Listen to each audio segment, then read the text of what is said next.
Mahalaga po ba ang mga pastor ng simbahan? Sila Pastor Tatay at sila Tito J.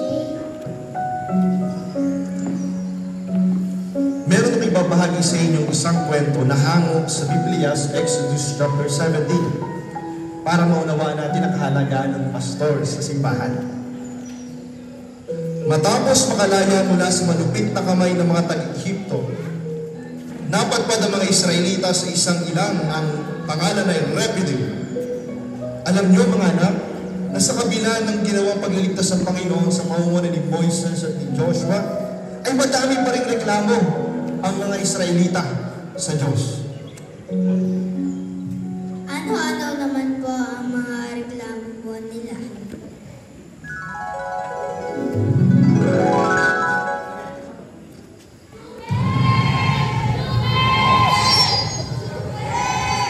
Papatayin mo ba kami sa uhaw? Wala pa kaming naiinom na tubig. Simula na tayo nagsakay.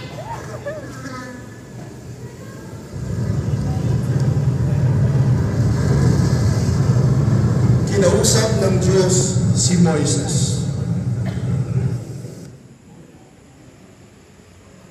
Moises, lumungo ka sa Lord, at doon ay may inihanda akong baton.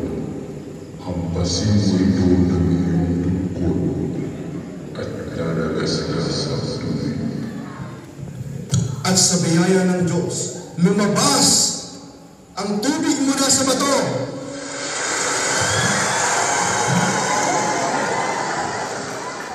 Tinawag ni Moises ang lugar ng Masa na nangangahulugang pagsubok at Meriba na nangangahulugang pagtatalo dahil sa pagtatalo ng mga tao ng Israel at dahil sinuway nila ang Panginoon sa pagsasabing ang Panginoon ba'y para sa atin o hindi.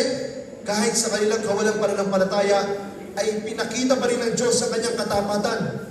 Ngunit hindi pa ito natatapos ang mga pagsubok. Sinugod ng mga malakita ang mga Israelita. Malakas na kayo ng sigaw.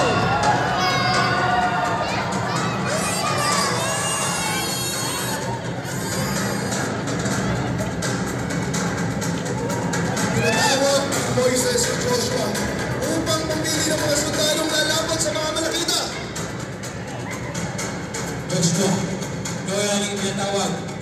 Iramin mo ang ating mga kasundaluhan. Pumili ka ng mga hukbong na lalaban sa kamalakita. Opo, masusunod. Kayo mga napili ng mga sundalo ng Israel na lalaban sa mga malakita. Handa na ba kayong lumaban? Opo, para sa Panginoon at sa pangungunan ninyo ni Moises!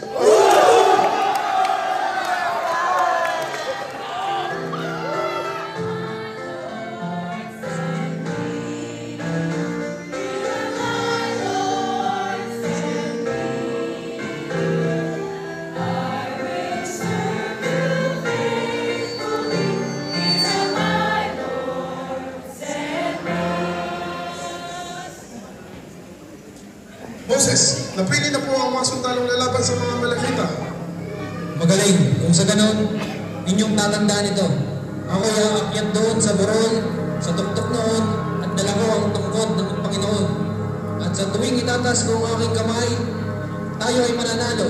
Ngunit kapag ito'y bababa, matatalo ang mga Israelita. Tandaan mo. Umakyat na ng burol si Moises, kasama si Aaron at si Hur. Malapit nang maghanap ang labanan. Sa kabilang panig, ay ang nakakatakot na sigaw ng mga malakita. At ayaw ng iyakan. At sa kabilang panig naman, ay ang hukbo ng mga Israelita. At sumisigaw.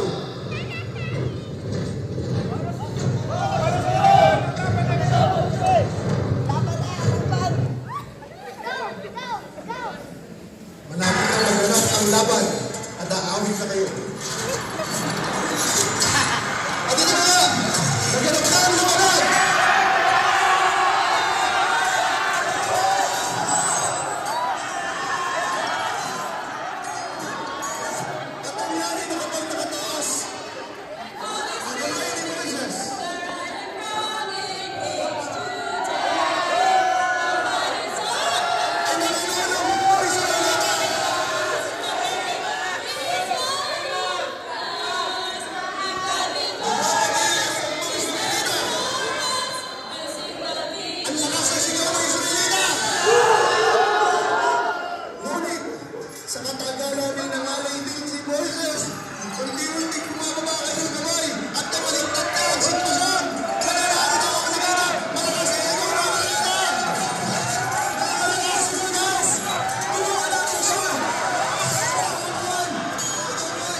ng Israelita.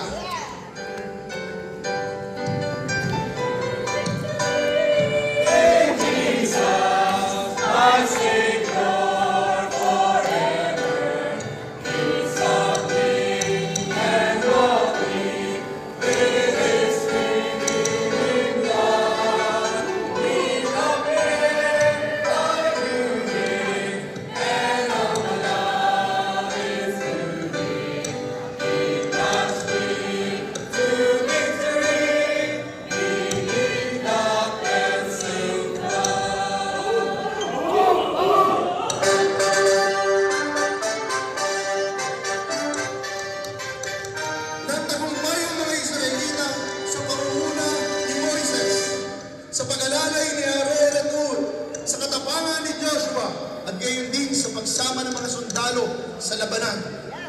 Kaya kung tanong mo kanina lang din, kung mahalaga ang pastor, sanaya kung mahalaga ang pastor, oo. Bakit? Kasi sila ang guro, gabay, tagapayo at walang sawang nananalangin para sa atin. Si pastor ay parang si Moises. Si Aaron, Hur at mga sundalo ay kagaya ng mga supportive na members. At si Joshua ay parang si Preacher Jay na siya assistant to the pastor. At muling kinausap ng Diyos si Moises. Moises, isulat mo ang pangyayari ito at isahin kay Joshua sapagkat tuluyan ng aalisin ang pamalikita sa ilalim ng altar. Nagtayo ng isang muog si Moises na may bata sa gitna. At ang lugar na ito ay tatawagin Jehovah Nissi, the Lord is our banner. Pakinggan natin ang mensahe ni Moises sa mga church member natin ngayon.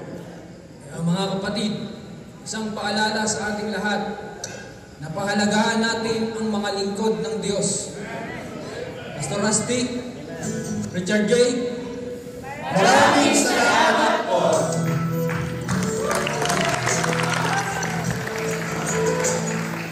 Pastor Rusty, Richard J. Pwede po ba namin kayo maibigan at tumayo po dito para po sa aming pumunting handog? Pero kung lalabas sa batong yan, meron po tayo ng bitawang bisita mula pa sa iyong papawin. Tingin po sa likod. Salamat po kami mga isas. Meron po ito. At yan po ang tatulong sa inyo para buksan po ang picture niya. Pwede po kayo dito. So na habang nandito ka taraw. Tutulungan po kayo ng delivery natin po para mabuksan ang ating po regalo. Sige ba? Pwede po pataputin na natin.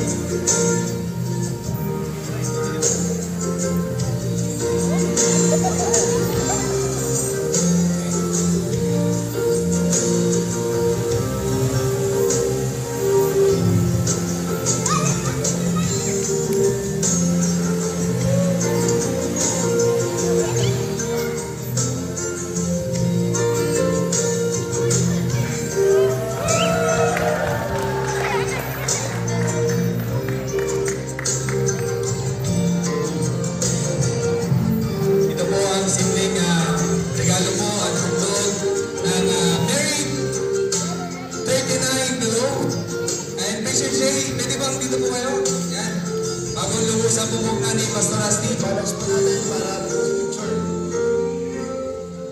Ayan naman ang batong Thank you po. Ano kaya ang laman ng batong ito? Limited. Galing pa ho ito sa ibang lugar po sa kay Moses po. Ating pong tawagin si Sir Lee. Tawagin pa natin si Bishop Joshua. Ang ating Joshua.